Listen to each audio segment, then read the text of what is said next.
El espectáculo de la silla. Vacía. Atención. Si buscas historias de dignidad y traición que te hagan reflexionar sobre el verdadero valor del carácter en los momentos más oscuros, este es tu lugar. Suscríbete al canal ahora mismo y no te pierdas el final. El acto de audacia. El silencio fue roto por un escándalo vestido de carmesí.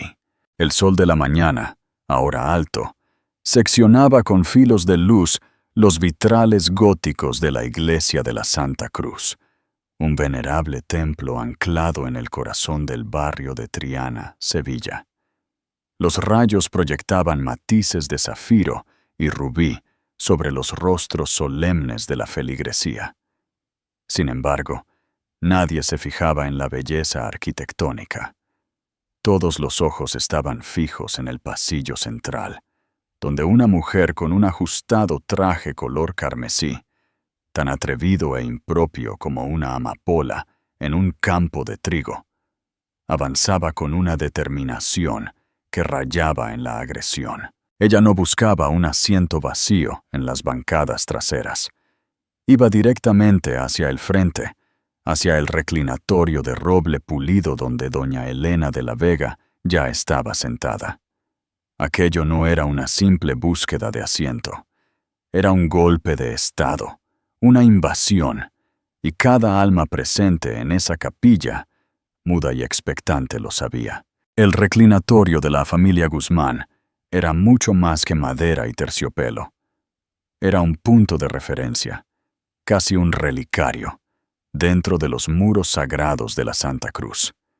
Ubicado en el extremo derecho del frente, ofrecía una vista sin obstáculos del altar, el púlpito y el magnífico órgano de tubos. Durante 4 generaciones, un Guzmán había ocupado ese espacio cada domingo.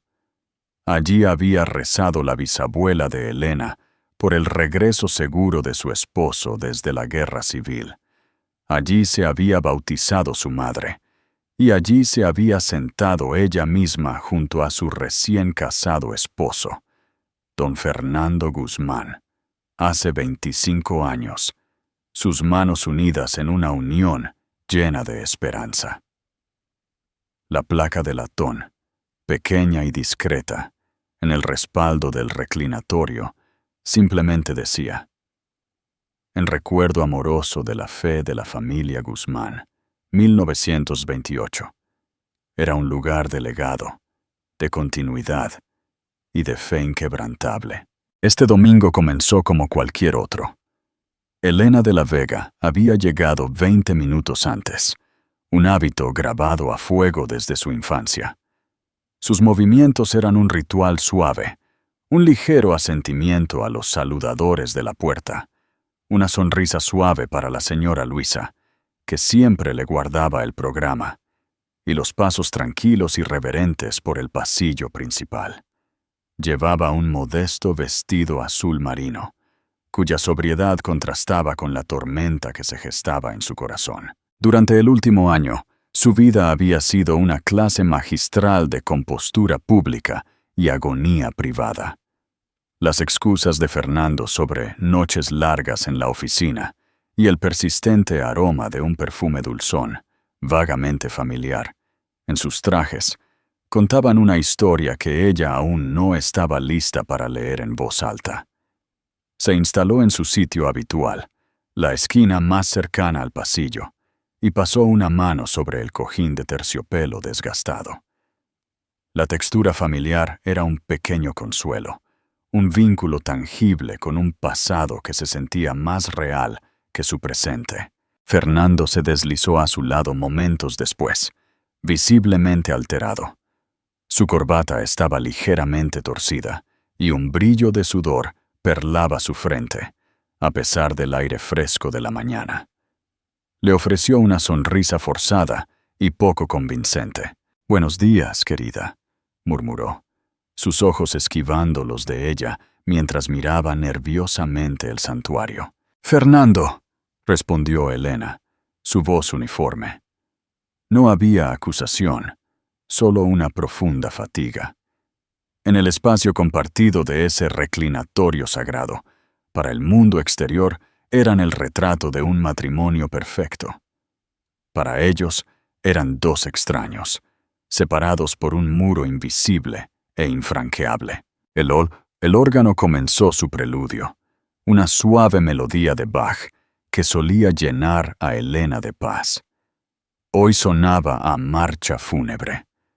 Las bancadas se llenaban alrededor de ellos, la familia Abernathy, los Romero, la joven pareja con el nuevo bebé, todos los rostros familiares que constituían el tejido de su comunidad de Triana. Sonreían a Elena, sus expresiones una mezcla de respeto y, últimamente, una sutil lástima que dolía más que el desprecio descarado. Los rumores, al parecer, ya habían comenzado su insidioso avance por el barrio. Fue entonces cuando la vio. Carolina Torres estaba de pie al fondo de la iglesia, un corte de carmesí contra los tonos apagados de la congregación. Ella no era miembro de la Santa Cruz. Elena lo sabía con absoluta certeza. Y también sabía, con una certeza desgarradora, que esa era la mujer cuyo perfume se aferraba a la ropa de su marido. Carolina era más joven, su figura moldeada en el ajustado vestido, su cabello rubio peinado con un brillo de salón que parecía casi profano en ese entorno humilde. Su mirada estaba fija en el frente, no en el altar, ni en el Cristo, sino en el reclinatorio de los Guzmán.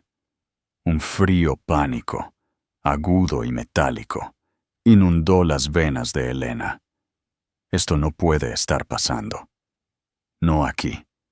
Este lugar era su santuario, el único sitio donde se sentía a salvo de los escombros de su matrimonio. Carolina comenzó a caminar.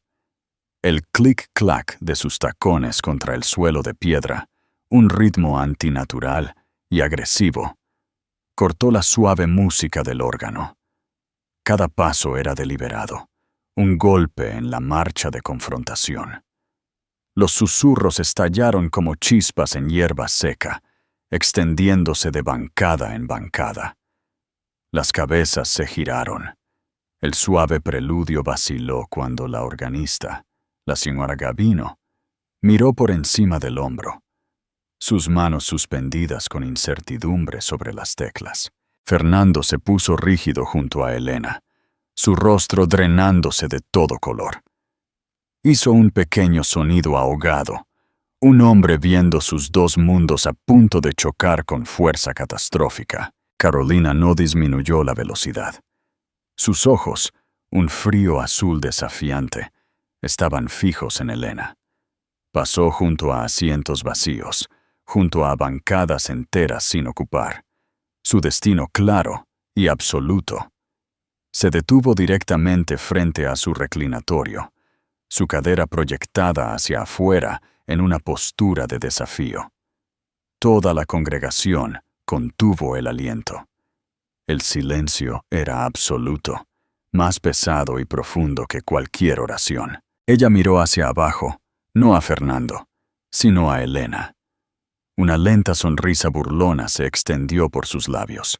«Estás en mi sitio», dijo Carolina, su voz, no fuerte, pero transmitiéndose con perfecta claridad en el silencio cavernoso. «Fernando me prometió este lugar. Es hora de que te muevas». La palabra fue un golpe físico. Elena sintió que el aire abandonaba sus pulmones. Su visión se estrechaba hasta que todo lo que podía ver era el rostro engreído y triunfante de la mujer que le había robado a su marido, y ahora venía a robarle su último santuario. Miró a Fernando, cuyo rostro era una máscara de pánico horrorizado. Él no la miraba a los ojos. Era una estatua, un monumento a la cobardía. En ese momento, Elena supo que estaba total y completamente sola. La estrategia del carmesí. Carolina Torres había ensayado este momento 100 veces. De pie frente a su espejo de cuerpo entero, había practicado la caminata, la inclinación de la cabeza, la mezcla precisa de derecho y desprecio en su voz. Esto no era un acto de pasión espontánea. Era una maniobra estratégica meticulosamente planeada en una guerra que estaba decidida a ganar.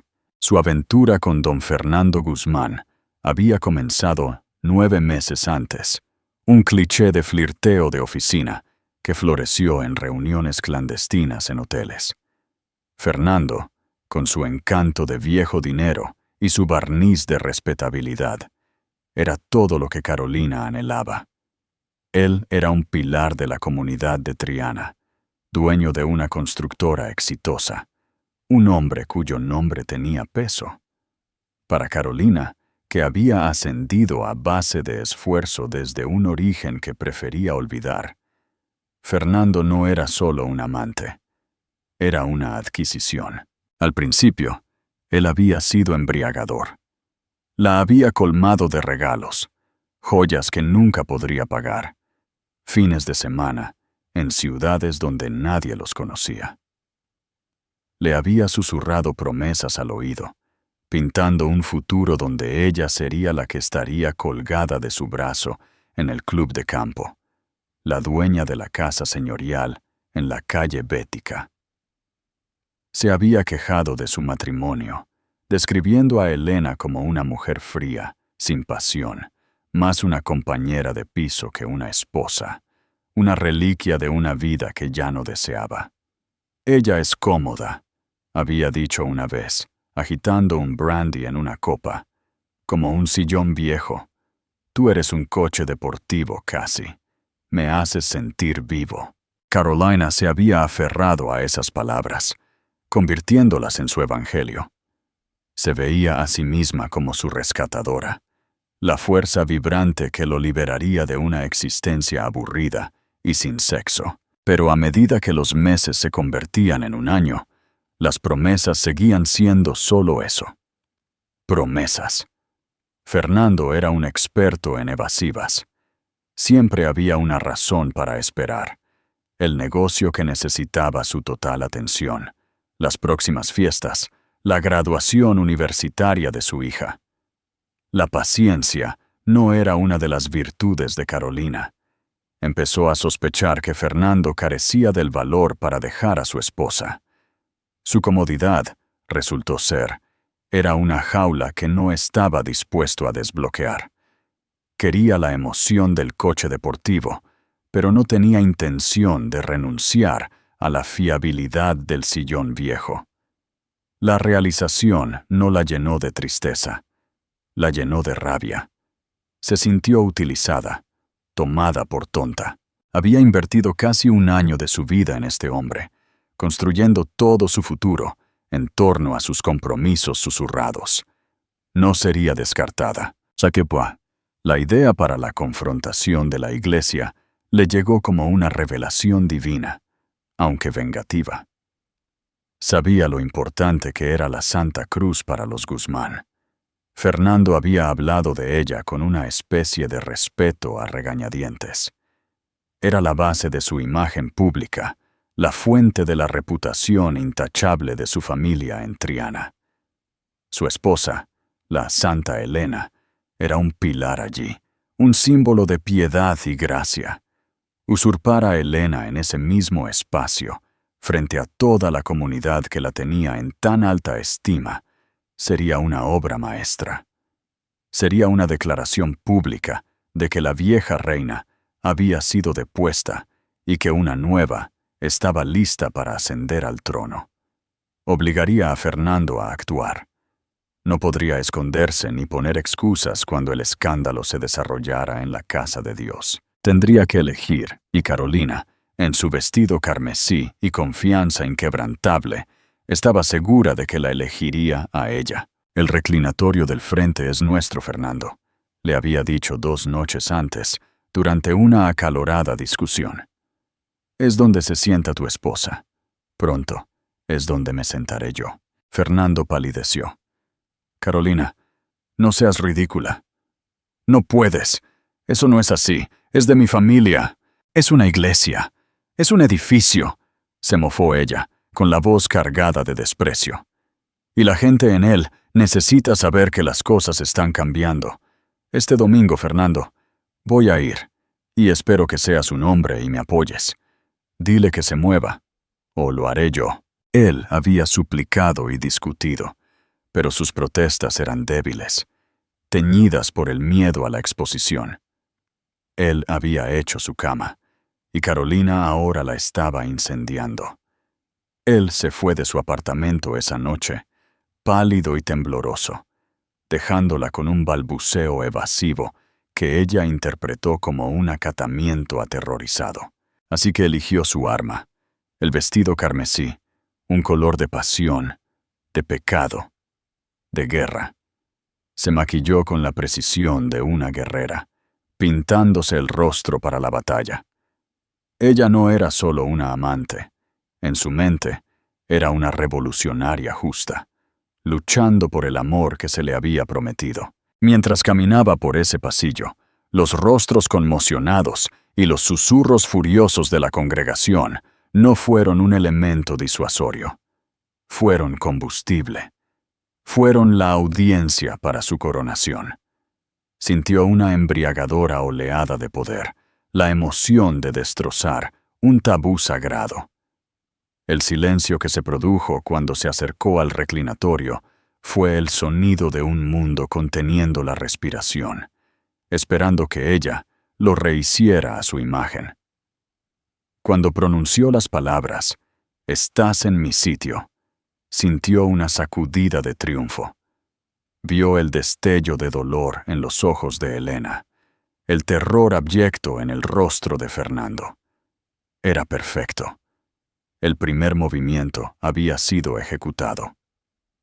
Jaque. El resto del juego, estaba segura, sería un jaque mate rápido y brutal.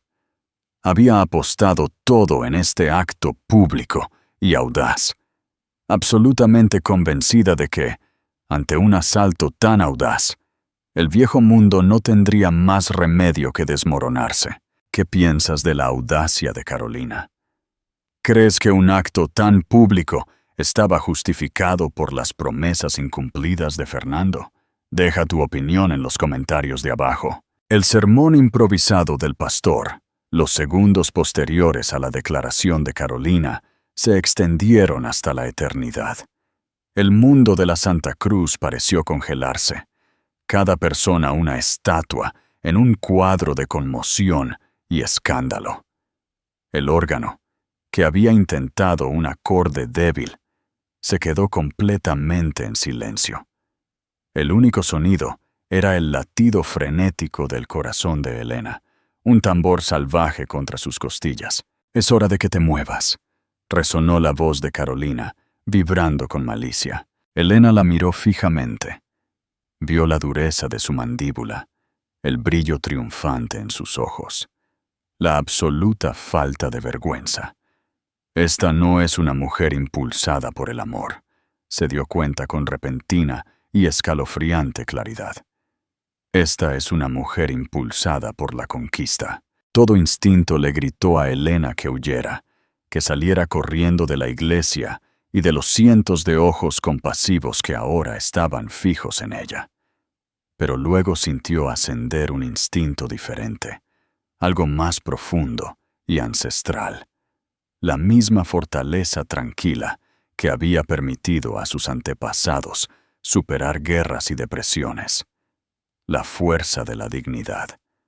No sería expulsada de su casa, ni de su iglesia, ni de su lugar. No se movió. No habló.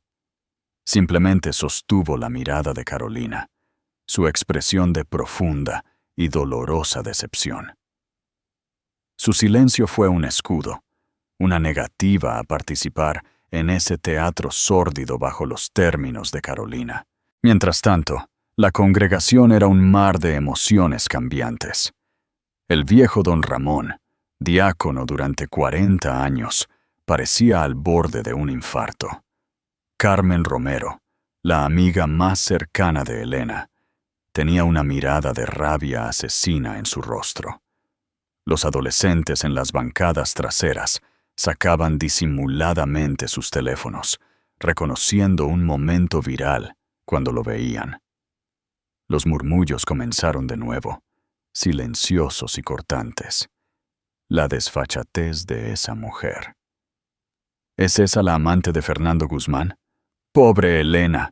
Y en la casa del Señor, nada menos. Todos los ojos finalmente se desviaron de las dos mujeres hacia el hombre atrapado entre ellas. Fernando Guzmán estaba congelado, su rostro de un color pálido espantoso. Estaba atrapado. A su izquierda estaba su esposa de 25 años, la madre de sus hijos, la encarnación del legado de su familia y su respetabilidad pública. A su derecha, en el pasillo, estaba su amante, una mujer fogosa y exigente, que tenía el poder de detonar toda su vida con una sola acusación. Abrió la boca y luego la cerró. ¿Qué podía decir? Si defendía a su esposa, Carolina estallaría, exponiendo cada detalle sórdido de su aventura. Si se ponía del lado de Carolina, la comunidad se volvería contra él al instante. Sería un paria, su reputación hecha añicos, así que no hizo nada. Se quedó mirando fijamente al altar, su postura rígida, un hombre rezando por una intervención divina que sabía que no merecía. Su inacción fue la respuesta más condenatoria de todas. Una confesión, una abdicación, una muestra pública de su propia bancarrota moral. Elena vio su parálisis y sintió que los últimos vestigios de esperanza por su matrimonio se marchitaban y morían. No defendería a su esposa, no defendería a su familia, ni siquiera defendería la santidad de ese lugar. Solo intentaría salvarse a sí mismo, y al hacerlo, lo perdió todo. Un ujier, un joven llamado Pablo, dio un paso vacilante hacia adelante, su rostro enrojecido por la incertidumbre. Claramente, esta era una situación que superaba con creces lo cubierto en el manual de entrenamiento de ujieres. La sonrisa de Carolina comenzó a flaquear. El silencio no estaba jugando a su favor. Esperaba gritos y lágrimas, una escena dramática donde pudiera interpretar a la mujer agraviada. No esperaba este muro de dignidad silenciosa e inflexible de Elena, ni la palpable ola de juicio que emanaba de las bancadas. Ella había asumido el papel de heroína, pero en el tribunal de la opinión pública, dentro de esos 4 muros, estaba siendo rápidamente condenada como la villana. Tomó aire, a punto de hablar de nuevo para forzar la situación. Cambió su peso, preparándose quizás para intentar empujar físicamente su camino hacia el reclinatorio. Y fue en ese momento exacto, cuando una nueva presencia se hizo notar. Una voz tranquila y resonante cortó el silencio sofocante, no con ira, sino con una autoridad serena e inquebrantable. La casa de mi padre es esquera de oración. Todas las cabezas se giraron hacia el púlpito. De pie allí, no detrás del atril, sino en lo alto de los escalones del presbiterio, estaba el padre Antonio Soler. Acababa de salir de la sacristía, habiendo observado toda la escena. Su rostro era severo, pero lleno de una profunda tristeza. Sus ojos, sin embargo, tenían un fuego que detuvo a todos en seco. El padre Soler era un hombre que entendía el peso del silencio.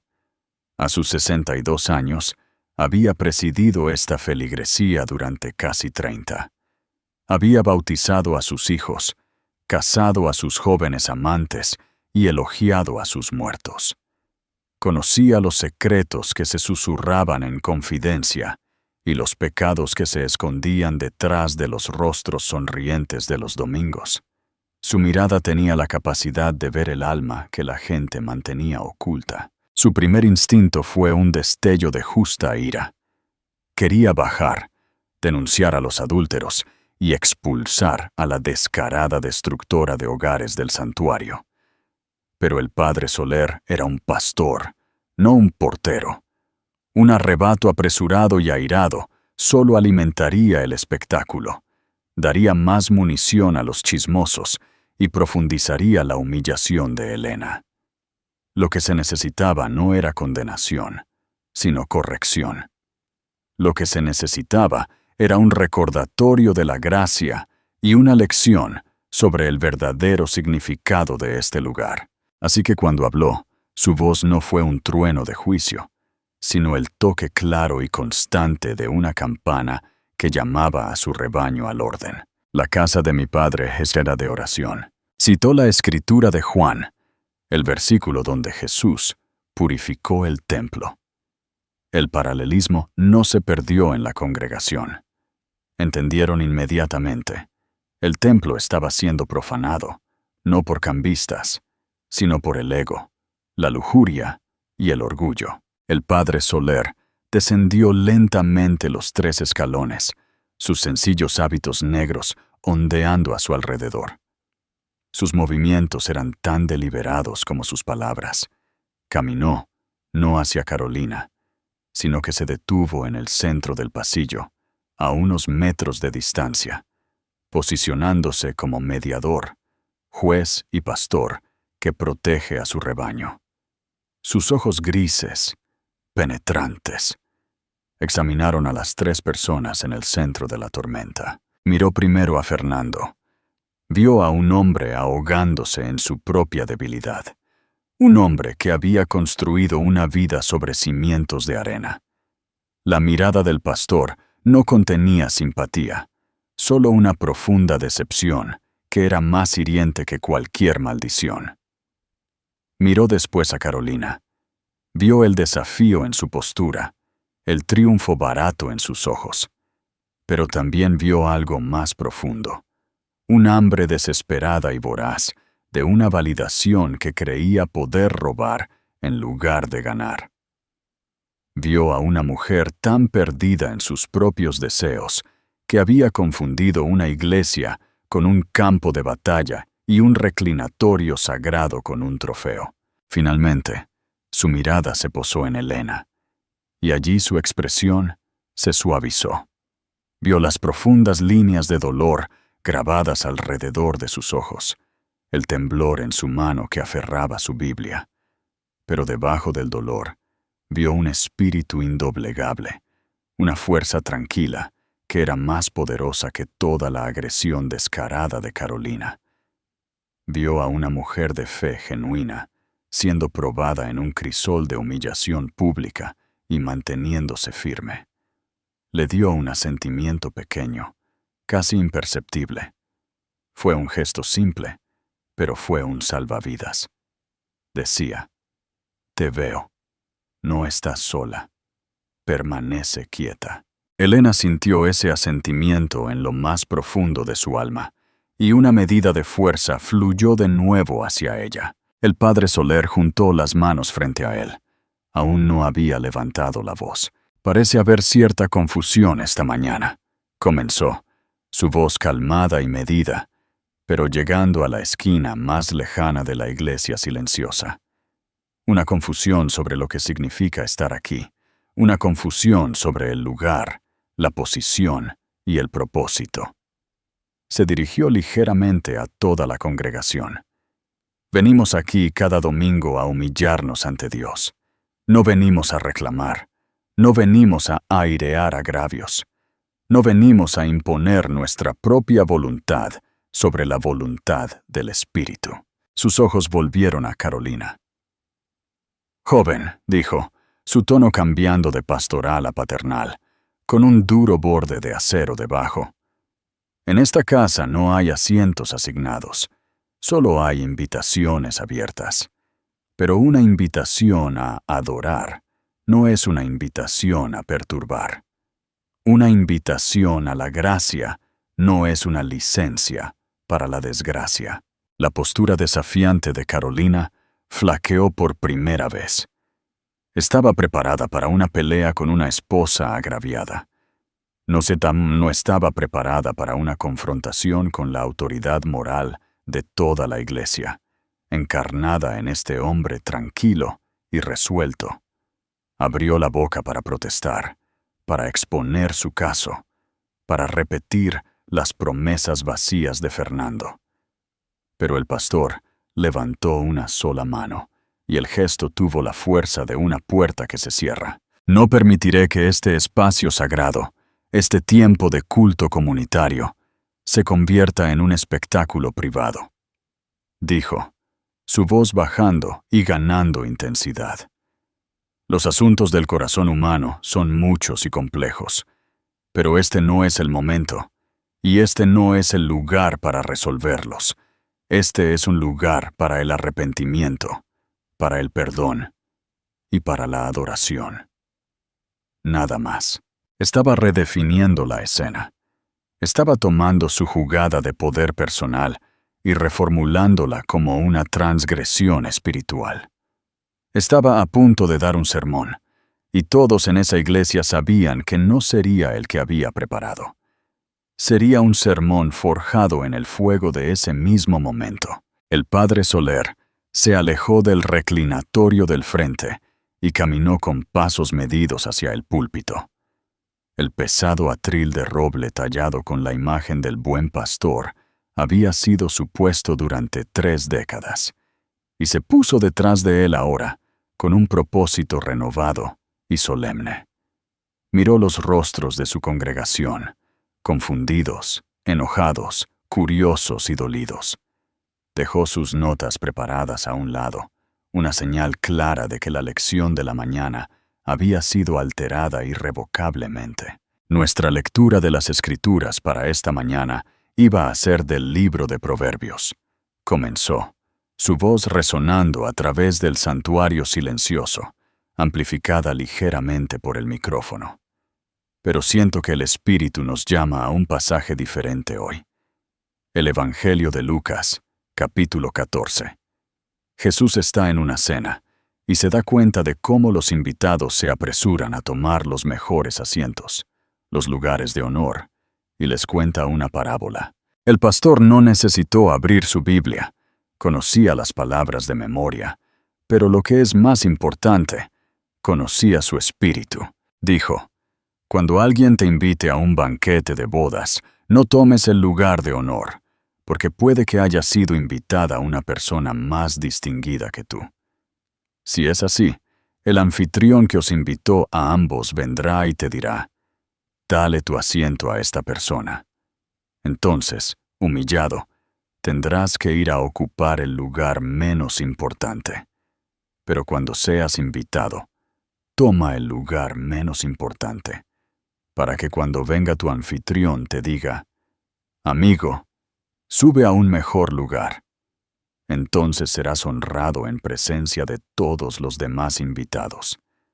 Porque todo el que se enaltece será humillado, y el que se humilla será enaltecido. Hizo una pausa, dejando que la escritura se asentara sobre la sala. Hizo contacto visual con persona tras persona, su mirada deteniéndose en los miembros del coro, los diáconos, y finalmente barriendo la primera fila. Carolina permanecía congelada en el pasillo, la parábola cayendo sobre ella como un peso físico. Un asiento, continuó el padre Soler, su voz suavizándose hasta convertirse en la cadencia de un maestro. ¿Qué es un asiento? En este mundo luchamos por asientos. Un asiento en la junta, un asiento en un mejor barrio, un asiento en la mesa correcta. Los vemos como símbolos de nuestro valor, nuestro estatus, nuestro poder. Creemos que al ocupar cierta silla, heredamos el honor que conlleva. Creemos que si tan solo podemos sentarnos donde se sientan los honrados, nosotros también seremos honrados. Se inclinó ligeramente, sus ojos encontrando de nuevo los de Carolina. Su rostro había perdido su sonrisa triunfante, reemplazada ahora por una mirada de horror incipiente. Pero esa es la sabiduría del mundo, no la sabiduría de Dios. En el reino de Dios, El honor no se encuentra en el asiento que tomas, sino en la humildad de tu corazón. No puedes arrebatar un lugar de honor. Debe ser otorgado, y es otorgado no por tu ambición, tu belleza o tu audacia, sino por tu carácter, tu fidelidad, tu servicio tranquilo, tu amor paciente. Cada palabra era una flecha perfectamente apuntada. Fidelidad, servicio tranquilo, amor paciente. Estaba describiendo a Elena sin siquiera decir su nombre. Estaba elevando su dignidad silenciosa como la verdadera medida del honor, y al hacerlo, estaba exponiendo el derecho agresivo de Carolina como su imitación barata. La congregación estaba cautivada. Esto ya no era solo sobre una disputa conyugal. Era una profunda lección de teología y naturaleza humana. «Hay una mujer», dijo el pastor, su voz ahora llena de una profunda y dolorosa empatía, mientras su mirada se dirigía directamente a Elena, que ha ocupado un asiento en esta iglesia durante un cuarto de siglo. No porque lo haya reclamado, no porque lo haya exigido, sino porque se lo ha ganado. Se lo ha ganado a través de incontables horas de voluntariado en nuestro comedor social. Se lo ha ganado enseñando a nuestros hijos en la escuela dominical. Se lo ha ganado visitando a los enfermos y consolando a los afligidos. Se lo ha ganado sentándose en ese mismo lugar y rezando por su familia, por su comunidad. No me cabe duda, incluso por aquellos que la han agraviado. Un sollozo silencioso se escapó de Carmen Romero en la tercera fila. Elena cerró los ojos, una sola lágrima trazando un camino por su mejilla. No era una lágrima de tristeza, sino de gratitud. Se sintió vista, se sintió defendida, no con ira, sino con la verdad. El padre Soler luego dirigió su atención, con enfoque láser, de nuevo a Carolina, que ahora se veía pequeña y expuesta en el pasillo central. «Usted vino aquí esta mañana buscando un asiento», dijo, su voz despojada de toda dulzura, resonando con la autoridad de un profeta. Pero ha confundido la madera y el terciopelo con el honor que representan. Usted cree que puede tomar el lugar de otra, pero no puede tomar su historia. No puede tomar su carácter. No puede tomar el amor y el respeto que ella ha construido laboriosamente en esta comunidad a lo largo de décadas de servicio fiel. Ha venido exigiendo un lugar de honor y al hacerlo, como advierte la Escritura, solo ha encontrado humillación. Hizo una pausa. El silencio en la iglesia ahora absoluto, preñado con el peso de su juicio. «Este reclinatorio», dijo, señalándolo, «no es un trono para ser arrebatado. Es un testimonio de la fe de una familia, un testimonio de la resistencia de una mujer. Y no está vacío. Está ocupado por una esposa y una madre que, por la gracia de Dios y en presencia de esta congregación, no será movida». La finalidad en su voz fue como el martillo de un juez. Las palabras, «no será movida», resonaron en el santuario. Luego miró directamente a Carolina, y en un tono más suave, casi suplicante, concluyó su sermón improvisado. «Hija mía, el asiento que deberías buscar no está en este reclinatorio. El asiento que deberías buscar está al pie de la cruz, donde el perdón se ofrece a todos los que lo piden con un corazón humilde y contrito. Ese es el único lugar de verdadero honor en esta casa. El resto es solo madera y piedra». La partida y la elección Carolina se quedó completamente inmóvil, su rostro ceniciento. Las palabras del pastor no solo la habían detenido, la habían desmantelado. Había despojado sistemáticamente sus justificaciones, su ira justa, su supuesta reivindicación, y la había dejado de pie, expuesta en el pasillo, sin nada más que su fea ambición. Había venido por una coronación y se le había entregado una ejecución pública de su carácter. Toda la iglesia era su testigo. El silencio fue roto por un pequeño sonido ahogado de Fernando Guzmán. Fue el sonido de un hombre completa y absolutamente roto. Se desplomó en el reclinatorio, con la cabeza entre las manos, sus hombros temblando en sollozos silenciosos. Su imagen pública, su vida privada, su respeto propio, todo había sido incinerado en el resplandor de los últimos 10 minutos. Ya no era un hombre de negocios respetado, ni un diácono de la iglesia. Era solo un hombre débil y lloroso, expuesto ante todo su mundo. Para Carolina, la humillación fue una fuerza física que la invadió en olas calientes y nauseabundas. Los ojos de la congregación ya no solo observaban, la traspasaban, la juzgaban, la condenaban.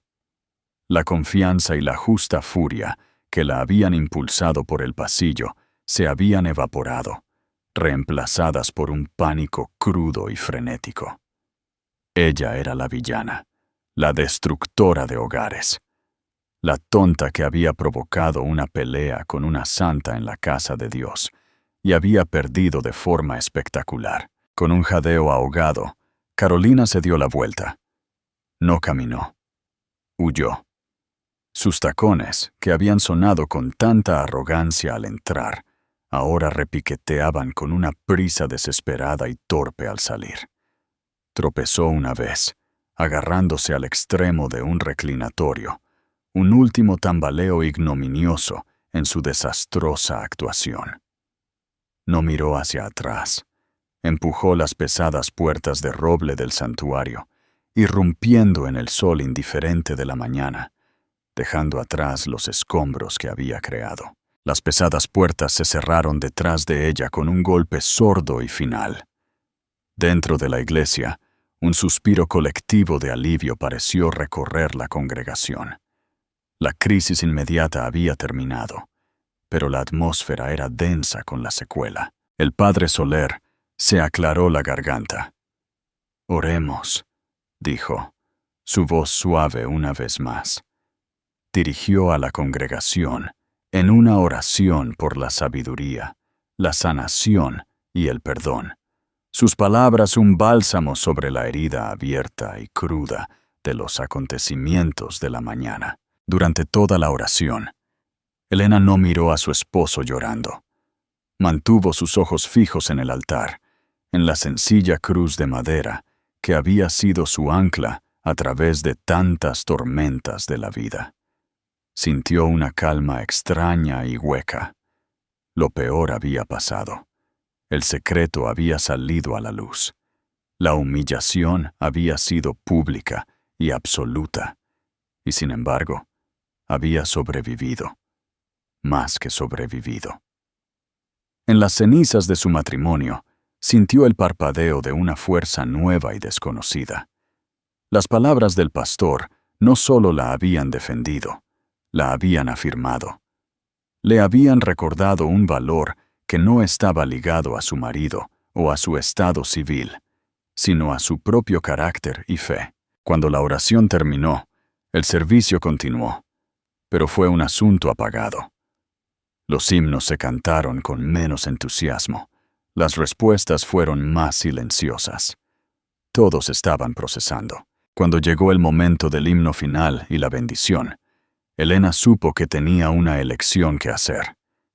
Mientras las notas finales del órgano se desvanecían, la gente comenzó a moverse. Normalmente, este era un momento para estrechar manos y charlar amigablemente. Hoy, descendió un silencio incómodo. Nadie sabía muy bien qué decir o dónde mirar. La mayoría de los ojos estaban puestos en Elena. Fernando finalmente levantó la cabeza de sus manos.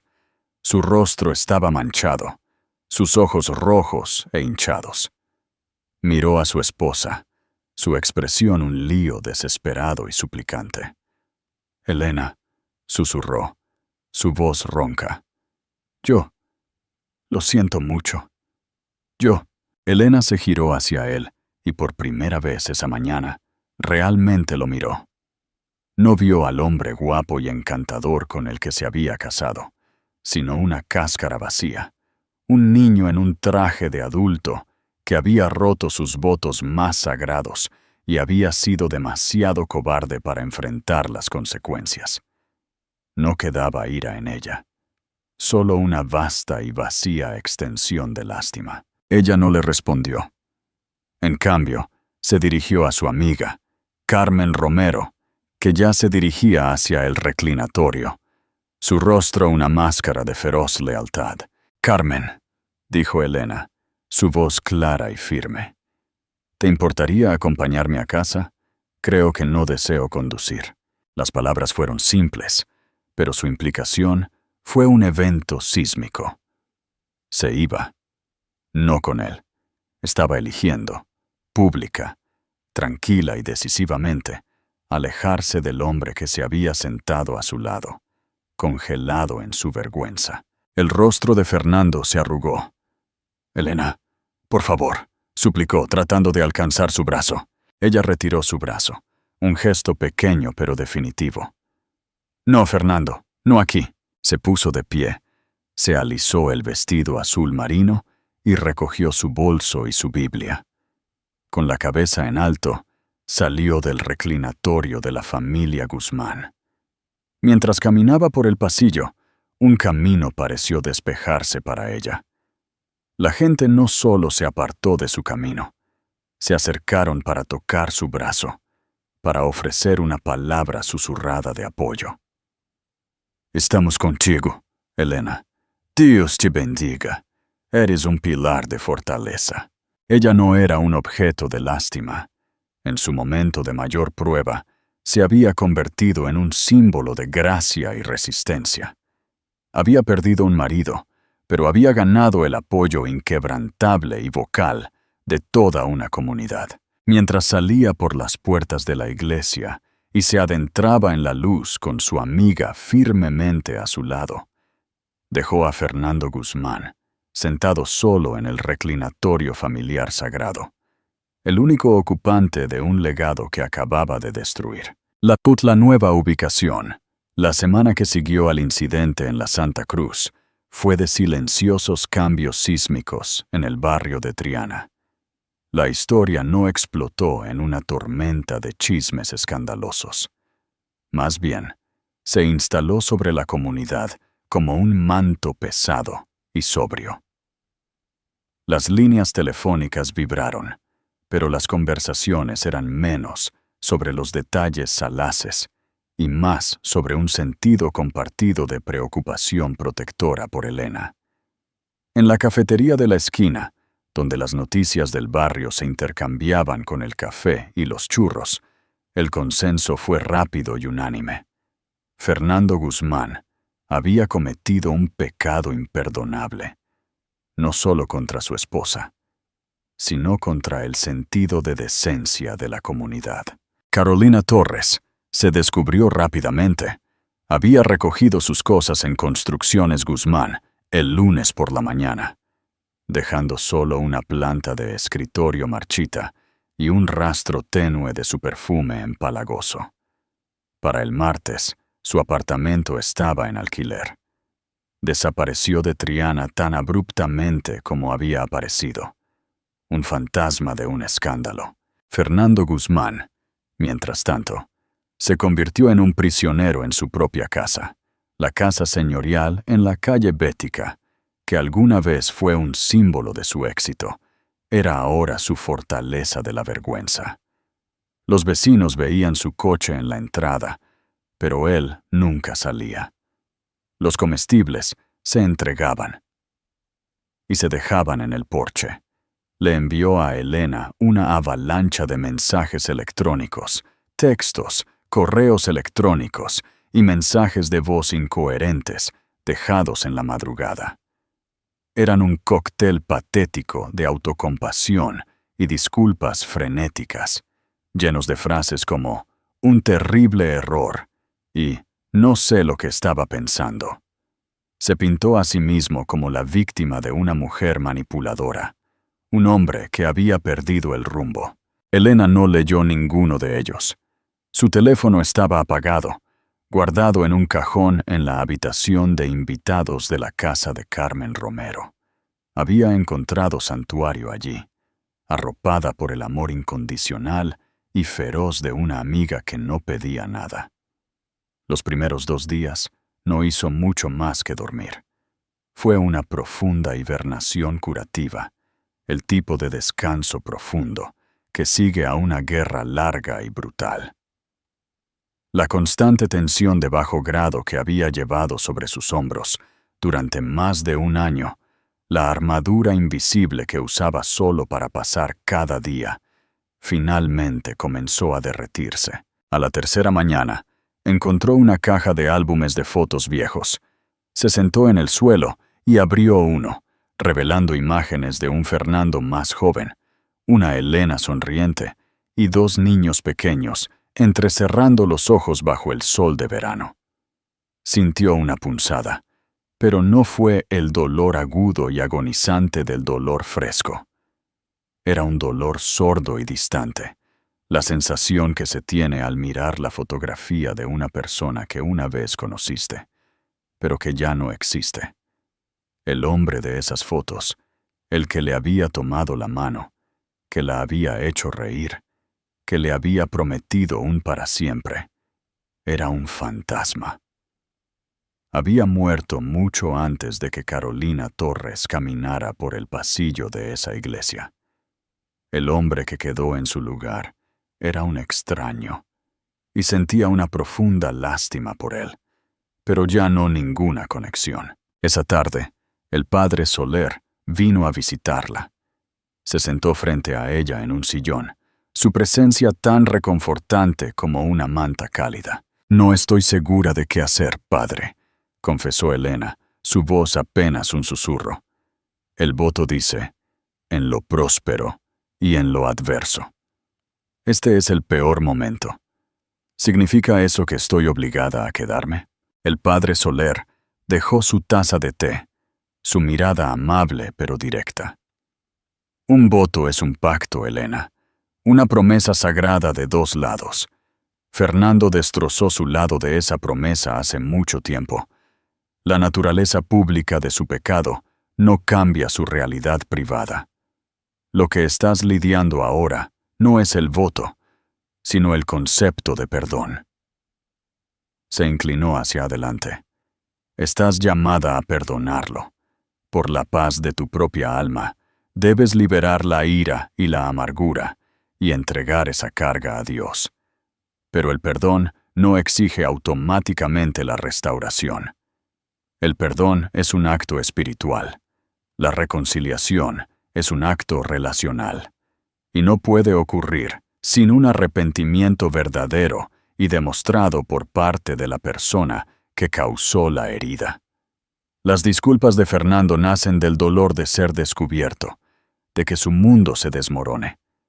El verdadero arrepentimiento es dolor por el pecado en sí mismo. ¿Has visto alguna evidencia de eso? Elena pensó en los mensajes de voz suplicantes y egoístas y negó con la cabeza. «No, solo he visto evidencia de su miedo». «Entonces tu camino está claro», dijo el pastor suavemente. «Puedes perdonarlo a distancia.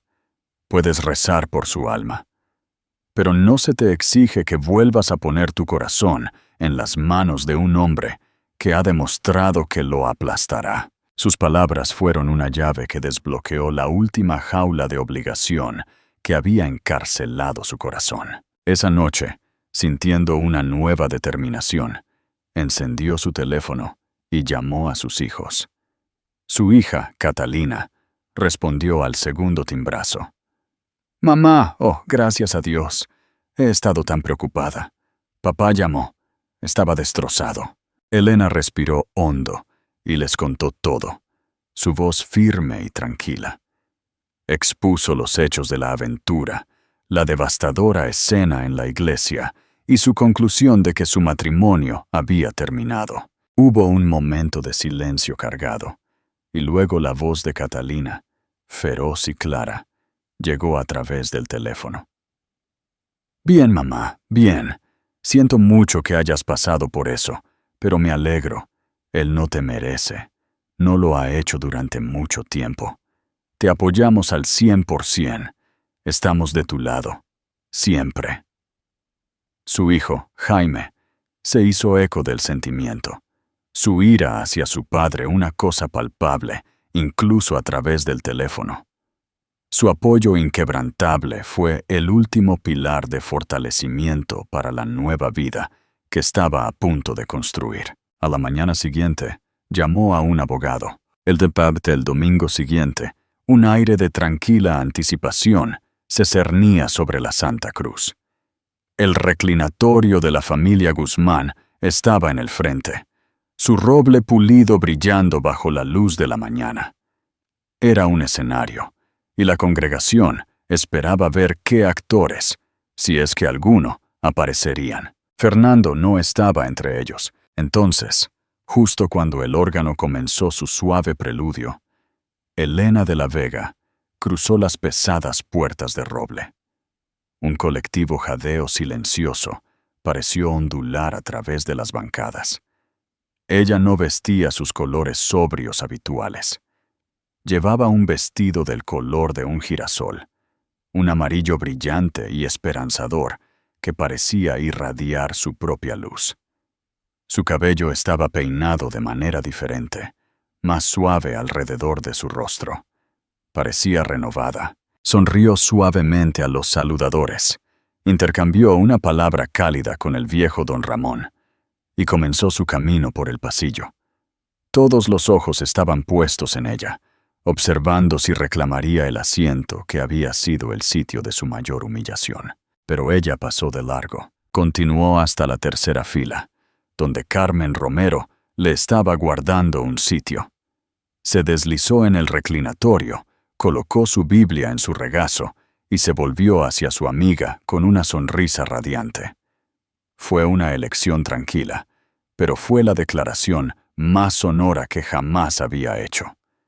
Ella no estaba definida por un nombre, un hombre o un mueble. Ella no era la guardiana de un legado empañado. Era Elena, una mujer de fe rodeada de amigos que elegía su propio lugar. Su identidad no estaba en una placa de latón, sino en la fuerza inquebrantable de su propia alma. Desde el púlpito, el padre Soler la observó. La vio levantar su himnario, su voz uniéndose al coro del himno de apertura, más clara y resonante de lo que la había escuchado en años. Pensó en la escritura que había citado justo una semana antes. Porque todo el que se enaltece será humillado, y el que se humilla será enaltecido. Allí estaba, Elena de la Vega, en un asiento más humilde, habiendo sido llevada al punto más bajo de su vida, a la vista de sus compañeros. Y sin embargo, nunca se había visto más exaltada, más hermosa o más profundamente libre. Conclusión con significado. La verdadera resiliencia. La historia de doña Elena de la Vega no es solo un drama sevillano. Es un poderoso testamento a la fuerza tranquila de la dignidad, al abrazo de apoyo de una verdadera comunidad y al coraje que se necesita para redefinir el propio valor. Ella enfrentó la humillación pública, no con ira, sino con una gracia que expuso las acciones del marido y su amante. Su victoria no fue recuperar un hombre o un asiento, sino reclamarse a sí misma. Todos tenemos asientos en nuestras vidas que sentimos que nos definen, pero el viaje de Elena nos recuerda que nuestro verdadero lugar es uno que construimos dentro de nuestro propio corazón, rodeados por la gente que realmente nos sostiene. Si su historia de resiliencia y fortaleza tranquila te conmovió, por favor, tómate un momento para hacer clic en el botón de me gusta y comparte este video con alguien que necesite escuchar este mensaje. Y no olvides suscribirte a nuestro canal para más historias de la vida real que inspiran y empoderan. Pregunta final para ti. ¿Qué es más valioso en la vida? ¿La posición que te otorga el mundo o el carácter que te permite elegir tu propia paz? Deja tu respuesta en los comentarios de abajo.